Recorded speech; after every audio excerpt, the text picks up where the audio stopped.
gente vai falar sobre a construção da disciplina. Esse é um tema que é muito importante para quem está iniciando, né, na prática de yoga, nessa jornada de autoconhecimento, mas também para quem já está caminhando, né, nessa jornada. A gente sabe que os desafios, eles sempre vão surgir. Então, quando a gente conhece um pouco da nossa mente, conhece um pouco das estratégias que a gente pode utilizar, a nossa caminhada se torna um pouco mais fácil, né?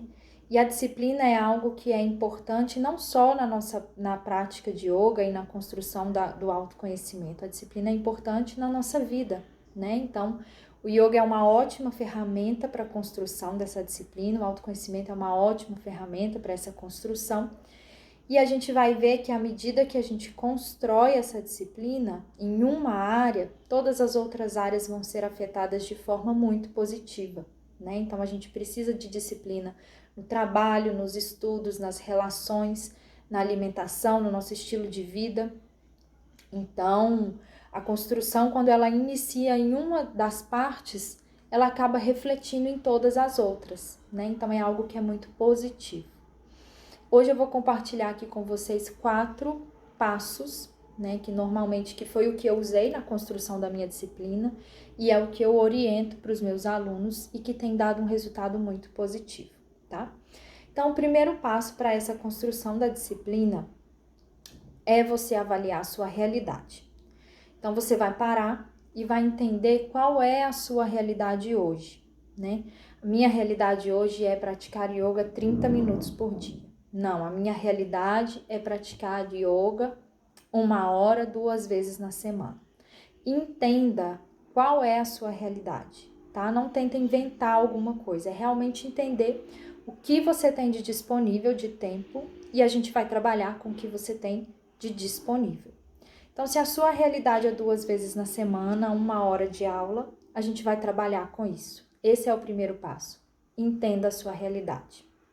O segundo passo é firmar um compromisso com você dentro da sua realidade.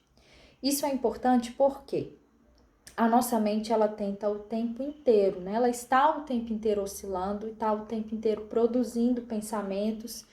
E no caso do autoconhecimento, né, ou de um novo hábito, né, a nossa mente, ela vai tentar nos manter num lugar onde ela já conhece, que ali é confortável, ali está seguro, né? O novo muitas vezes representa um perigo para a nossa mente.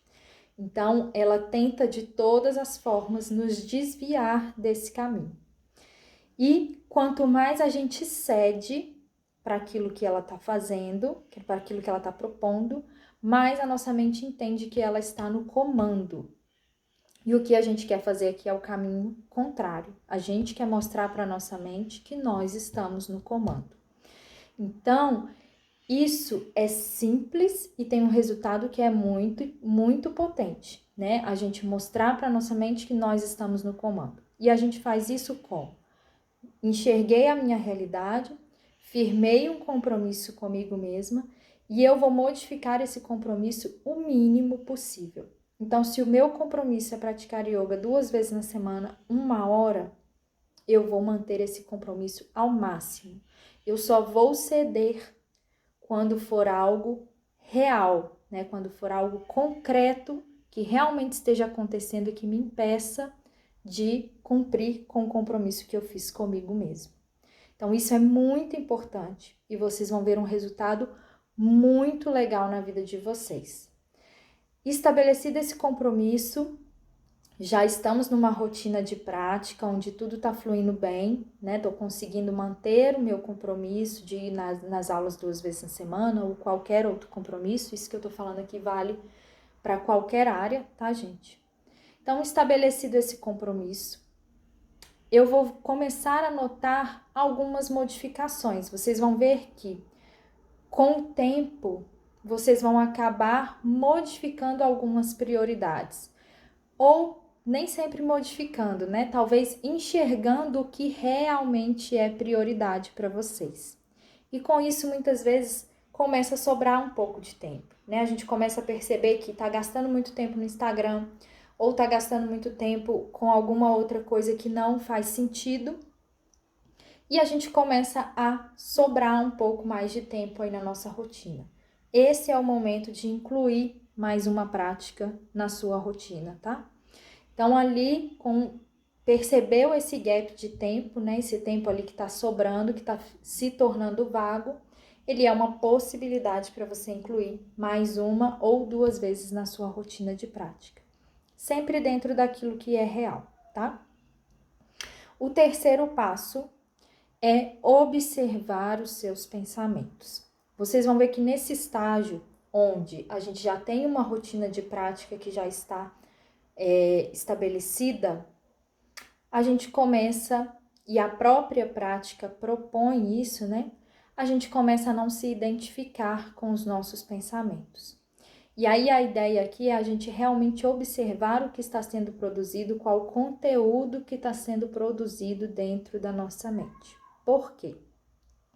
As nossas ações, né, elas são permeadas a partir daquilo que a gente sente, né, das nossas emoções, das nossas sensações, das sensações que o nosso corpo produz. Essas sensações, elas são produzidas a partir dos pensamentos, né, das histórias que a nossa mente muitas vezes nos conta. Então, é importante nesse passo a gente dar uma atenção maior para o que tem falado a nossa mente. E em seguida a gente observar qual é a sensação, qual é a emoção que o nosso corpo tem produzido. O nosso corpo, ele fala com a gente o tempo inteiro. E muitas vezes não. E na verdade essa fala, né, ela vem do que está acontecendo lá na mente.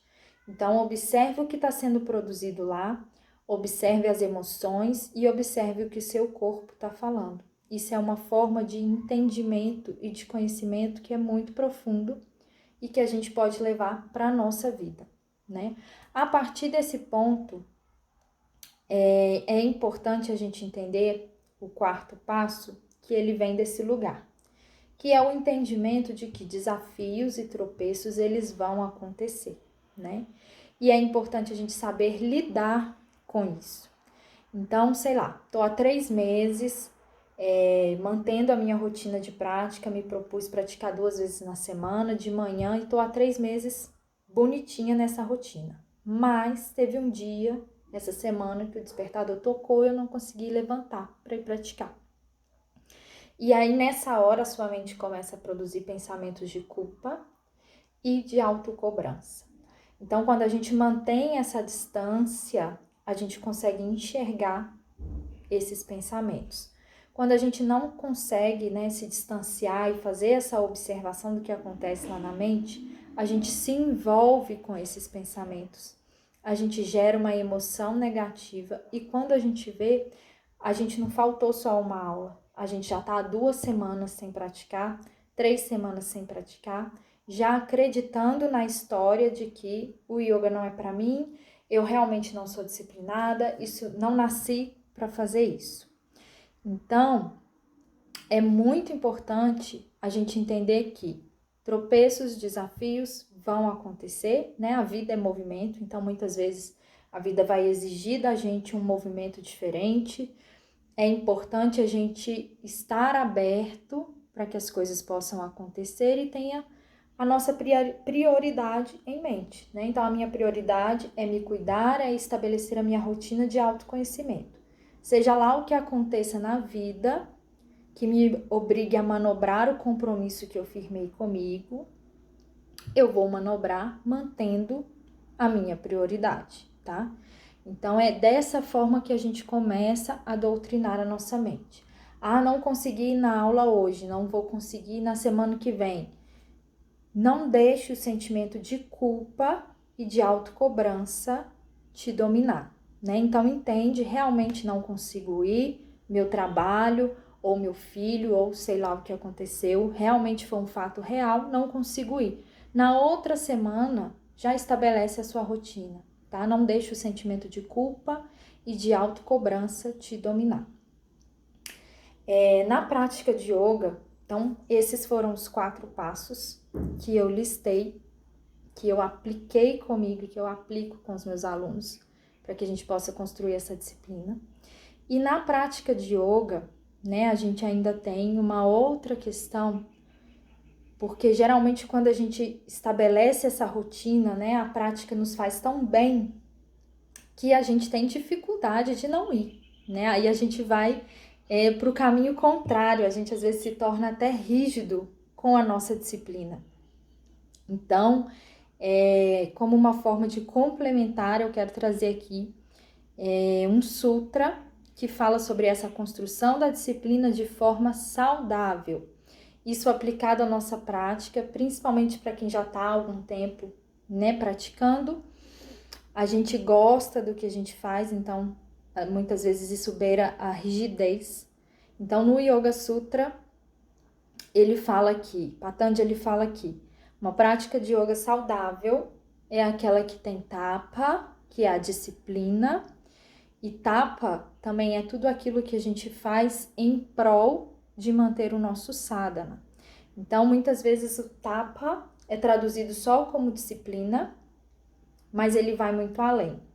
Então, aquele momento em que você faz uma mudança na sua alimentação em prol da sua saúde e da sua prática, isso é tapa. Aquele momento em que você cuida da qualidade do seu sono, é tapa. Então, tudo aquilo que a gente faz em prol de manter o nosso sadhana ou de manter uma rotina de espiritualidade, de conexão, é tapa, tá? Então, prática de yoga saudável. Tapa, swadhyaya, que é o autoestudo, e também o estudo das escrituras e dos textos.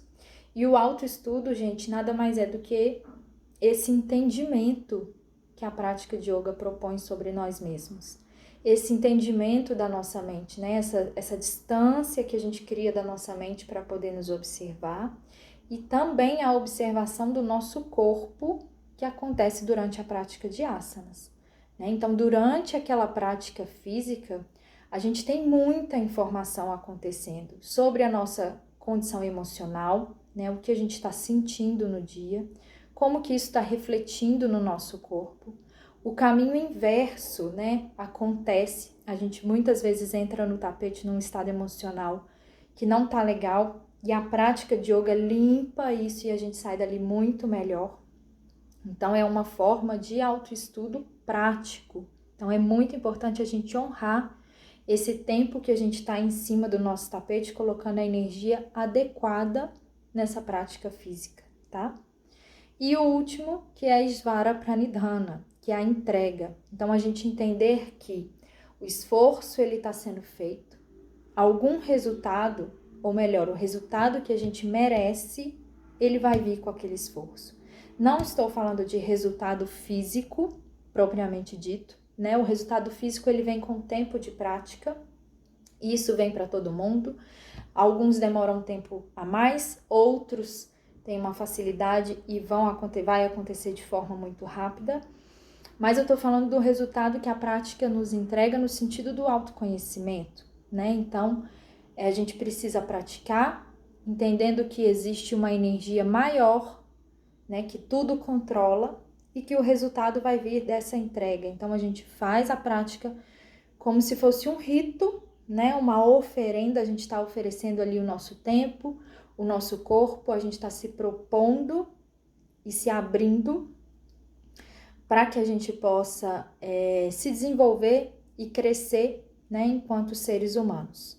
Então, esses são os 3 pilares que estão no Yoga Sutra, falando sobre uma prática de yoga saudável, que compõe uma prática de yoga saudável, para que a gente não caia aí também na rigidez, né? Quando a gente ama essa prática, a gente acaba se tornando um pouco rígidos com relação a isso. Então, é sempre importante a gente ter em mente, num primeiro momento, construir essa disciplina a partir dos 4 passos que eu citei no início, né?